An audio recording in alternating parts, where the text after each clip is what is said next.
Hello there guys, welcome back to another short online tutorial based in Photoshop. My name is Jack. I am one of the tutors at Blue Sky Graphics, and as always, it's an absolute pleasure welcoming you here today.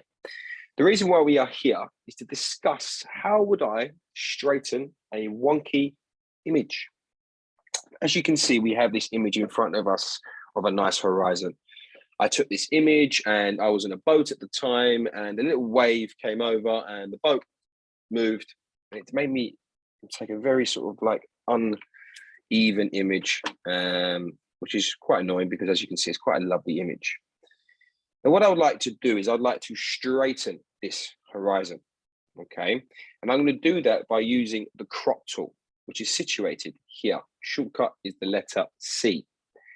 Now, if I simply just use the crop tool by clicking our image here, as you can see at the top, we have our straighten option.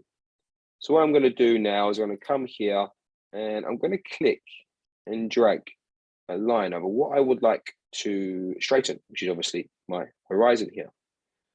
So if I get that right, and now if I simply release my mouse, as you can see, I straighten the image for me.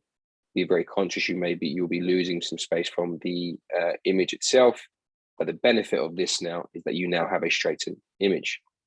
If I was to come here to the tick sign and say I'm happy, as you can see, I now have a perfectly beautiful horizon image for me to share or for me to start designing on and showcasing my amazing skills. So guys, thank you very much for taking the time with me today. If you're interested in finding out more, please visit our website at Blue Sky Graphics UK. And obviously you can see some of our amazing work by our students at our Instagram page at Blue Sky Graphics UK. Take care, and I'll see you next time.